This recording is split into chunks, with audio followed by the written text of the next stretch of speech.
tanggalan mo ng isang major artery yung Metro Manila, lahat ng mga vans, ng mga trucks na magdadala ng produkto sa mga mall, sa mga supermarket, mapipito din yan mag-take ng alternate routes like all of us. At ang mangyayari dyan, kung makikipagsiksikan tayo dyan, makakaroon ng delay sa delivery dahil maiipit sa traffic yung mga van, parang hindi na iipit before, pero mas maiipit na yun.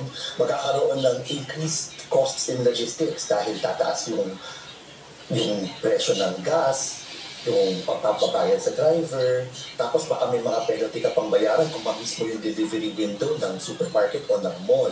Tapos may possibility na baka magkaroon in the initial few months na mabawasan ng stock ng mga particular na produkto sa mga pamilihan at baka din magkaroon ng impact sa pagtaas ng presyo ng mga produkto dahil nagdudumino effect na siya sa yung mga delays na mararanasan natin kapag simula na yung at-event sa EDSA. Ano example, Henrik, ng produkto na madidelay yung... Are you talking of basic and prime commodities in the shelves?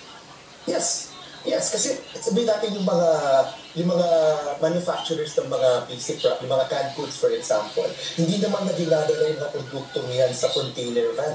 Kasi ang sistema ngayon, nagkaalakaran ngayon ng mga manufacturer, mga retailer, mga logistics providers na miyembro namin sa SEMA, is yung mga retailers sasabihin nila sa mga gumagawa ng sardinas, kunwari, padalahan nyo kami ng 4 times a week, pero lang kasya na supply ng sardinas sa namin ibenta.